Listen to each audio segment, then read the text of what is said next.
ইয়া রাসূলুল্লাহ, ইয়া হাবিবাল্লাহ, নবীজি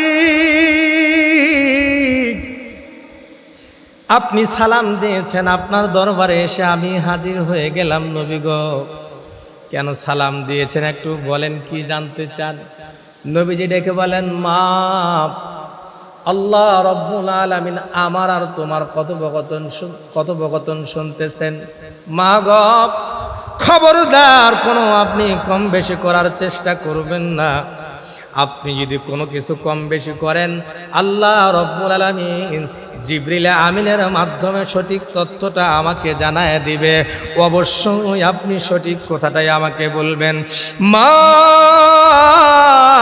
জানতে চাই,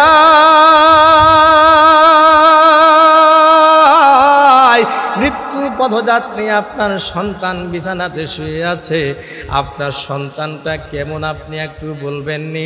মা ডেকে বলেন, ও নবী, আমার সন্তান বড় ভালো মানুষ। মা বকে বলেন, নবী গো, আজান হলে আমার সন্তান নামাজে যায়, হজের সময় হলে আমার সন্তান হজে যায়, রমজান মাস আসলে আমার সন্তান রোজা রাখে। নবীজি, আমার সন্তানকে আল্লাহ যেই সম্পদ দিয়েছে, আমার সন্তান ওই সম্পদের মধ্যে হাত লাগায়া কারি কারি মুঠে মুঠে দিনার এবং দিরহাম কোনো গোনাগুনি ছাড়াই হাত ঝুঁকায় দেয় থলাতে, ব্যাগের মধ্যে যা আসে মানুষকে দান করে দেয়। একটা বারের জন্য গোনায়া দেখে না যে তার মধ্যে কতগুলো টাকা পয়সা আছে। নবীজি ডেকে বলেন, মা গো, নামাজ পড়ে এটা আমি জানতে চাই নাই, কারি কারি টাকা দান করে এটাও আমি আপনার কাছে জিজ্ঞাসা করি নাই, আপনার ছেলে আমার সাথে জেহাদে যায় এটাও আমি জিজ্ঞাসা করি নাই। আমি জানতে চাই আপনি আপনার ছেলের ওপর রাজি এবং সন্তুষ্ট আছেন না নাই? আল্লাহু আকবার বলে। মা, আমি জানতে চাচ্ছি আপনি আপনার সন্তানের উপর খুশি আছেন না? ছোট্ট করে জানতে চাই, এত লম্বা ওয়াজের মা আমার দরকার নাই। আপনি খালি শর্ট করে বলে ফেলার কথা কিনা, আপনি আপনার ছোঁয়ার উপর খুশি আছেন না নাই? মা বড় মায়ার জিনিস, কথা বলেন ঠিক না? মা বড় মায়ার জিনিস, বাবা বড় ভালোবাসার জিনিস। যার নাই বাবা সে জানে এর যে কি অভাব।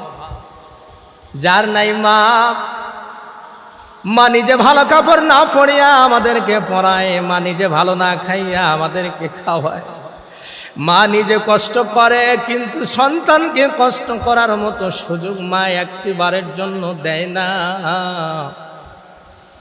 জীবনে বহু পরীক্ষিত দেখা গেছে, মায়ের মতো আপনার এই দুনিয়ায় কেউ হয় না। আপনি যত জায়গায় যান, যেখানে যান, সবাই আপনাকে কোনো না কোনো স্বার্থের কারণে ভালোবাসে, কিন্তু একমাত্র যে আপনাকে বিনা স্বার্থে ভালোবাসে সেই হলো আপনার কলিজার টুকরা মা। সন্তান নিজের মতো চলে, সংসার নিয়া নিজের সংসার গোছায়া সন্তান চলে, মায়ের খবর নেয় না। মা না খায়া পড়ে আছে তাও খবর নেয় না। কতজনে কত কথা বলে, এরপরও মা কিন্তু সন্তানের জন্য বদদোয়া করে না। কয়েক বছর পরেও যদি সন্তান গিয়া মায়ের কাছে একবার মা গিয়া বলে, মা ভুল হয়ে গেছে, মা এই কথা শুনতে দেরি, নিজের চোখের পানি মা নিজের শাড়ির আঁচল দিয়া মুছে আর বলে, বেটা রে, মই দোয়া করো আল্লাহ যেন তোকে ভালো চালায়। মা ডেকে বলেন, নবীজি আমি মা হয়ে বলছি, আমি আমার সন্তানের উপর খুশি না। আল্লাহু আকবার। নবীজি বলে, কি বলেন আপনি? আমার সাহাবী কালিমাওয়ালা, অথচ সে আপনাকে খুশি রাখতে পারে নাই। মুহূর্তের ভিতরে নবীজি সাহাবীকে ডেকে বলেন, বেলাল রে আয়, আর বেশি বিলম্ব করা যাবে না, ডাক রে বেলাল। আমার আরো কিছু সাহাবীরা ডাক, আমার সাহাবীদেরকে ডেকে লাকড়ি রেডি করো, লাকড়ি রেডি করো, কাঠ সংগ্রহ করো, আগুন লাগায়া দেব।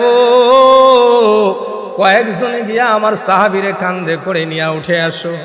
মা এই জায়গায় দাঁড়ায়া থাকবে, যেই সন্তান তার মাকে সন্তুষ্ট করতে পারলো না, আমি নবী মায়ের সামনে সন্তানকে জ্বালায়া পুড়ে মেরে ফেলবো।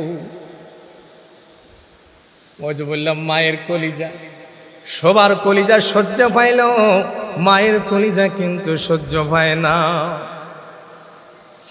মায়ের কলিজা সহ্য পায় না। মা ওই সময় আল্লাহর নবী, দয়ার নবীকে ডেকে বলেন, ইয়া রাসূলুল্লাহ, ইয়া হাবিবাল্লাহ, নবীজি, উপরে আল্লাহ সাক্ষী, নিচে আপনি সহ সাহাবীরা সাক্ষী, আমার চোখের সামনে আপনি আমার সন্তানকে আগুনে জ্বালায়া দেবেন, আমি মা এটা সহ্য করতে পারবো না। আপনাদের সাক্ষী রেখে আমি মা ঘোষণা দিয়া দিলাম, আমি আমার সন্তানকে এই মুহূর্তে আমি মাফ করে দিয়ে দিলাম। নবীজি ডেকে বলেন, বিলাল, বিলাল, একটা দৌড় দাও, খবর নাও বাড়িতে গিয়া, দেখো তো আমার এই আম্মা জান আমার সামনে কি লজ্জায় পড়ে তার সন্তানকে মাফ করে দিল, নাকি ফির আবার লজ্জায় পড়েও তো হতে পারে যে সন্তানকে মাফ করে দিছে। দৌড় দিয়া দেখো তো ঘটনাটা কদ্দূর।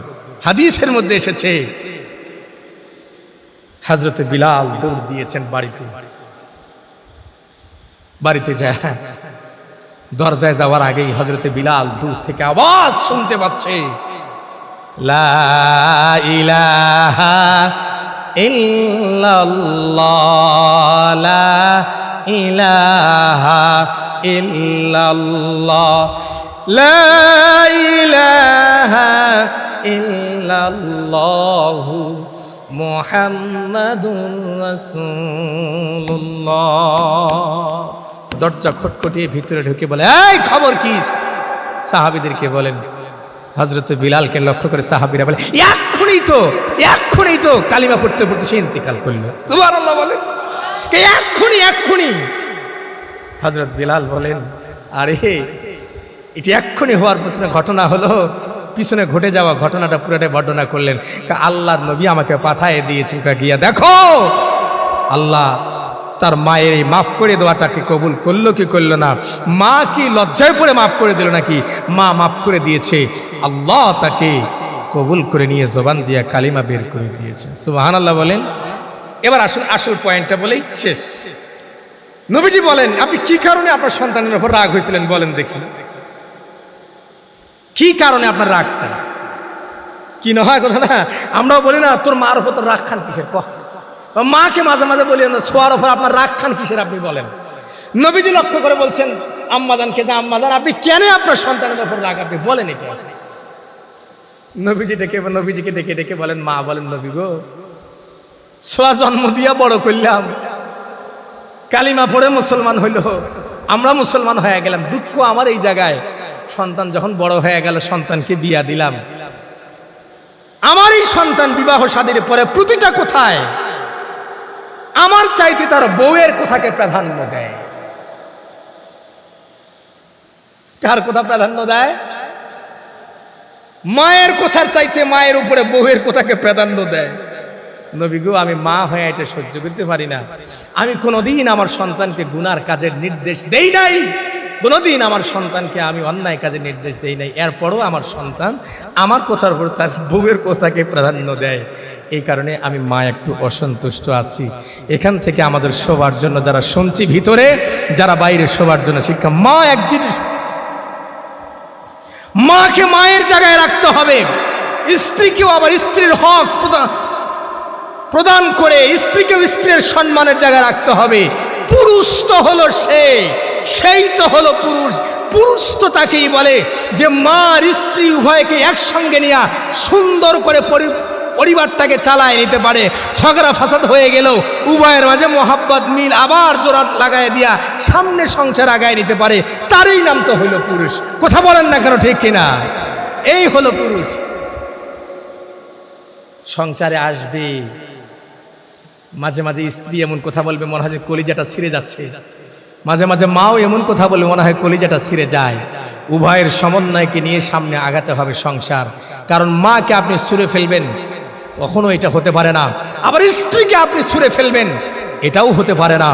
সেও আপনার অর্ধাঙ্গিনী, তারও একটা হক এবং অধিকার আল্লাহ দিয়েছে আপনার কাছে, তারও হক আপনাকে আদায় করতে হবে, মায়েরও হক আদায় করতে হবে। ইন্নাল জান্নাতা তাহতা আকদামিল উম্মাহাত, আল্লাহর নবী বলেন, সন্তানেরা শোনো, মা বাবার পায়ের নিচেই আল্লাহ তোমাদের জন্য জান্নাত রেখে দিয়েছে। যাবে কোথায়? সবার সমন্বয়ে সংসার যে সামনে আগায় নিবে, তারই নাম হলো পুরুষ, তাকেই বলা হয় পুরুষ। হযরত আব্দুল্লাহ ইবনে মাসউদ বলেন, নবীজি সুম্মা আইয়ুন, নবী গো এরপরে কোন আমলটা আল্লাহর কাছে সবচাইতে বেশি প্রিয়? আল্লাহর হাবিব বলেন, ক্বালা আল জিহাদু ফি সাবিলিল্লাহ। নবীজি ৩ নম্বরে বললেন এই হাদিসে, এরপরে হলো আল্লাহ তাআলার রাস্তায় জিহাদ করা। বুখারী শরীফ হাদিস নম্বর 5970, 5970 নম্বর হাদিসে ৩ নম্বরে এসে আল্লাহর নবী বলেন, আল জিহাদু ফি সাবিলিল্লাহ, আল্লাহর রাস্তায় জিহাদ করা, দ্বীনের জন্য জিহাদ করা, এটা আল্লাহর কাছে সবচাইতে বেশি প্রিয়। আসুন, এই 3টা আমল আল্লাহর কাছে প্রিয়। এক, আসসালাতু আলা ওয়াক্তিহা, সময় মতো নামাজ পড়া।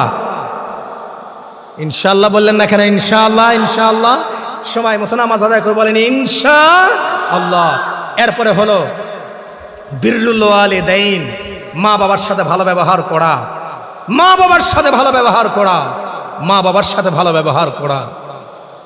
ইনশাআল্লাহ বলেন ইনশাআল্লাহ, ইনশাআল্লাহ। মা বাবা কিচ্ছু চায় না আপনার কাছে, প্রতিদিন ইলিশ মাছ আর পাঙ্গাস মাছ চায় না, প্রতিদিন গরুর গোশত খাসির গোশত চায় না, একটু শুধু মা বাবা ভালো ব্যবহারটা চায়, একটু আপনার মুখের হাসিটা দেখতে চায়।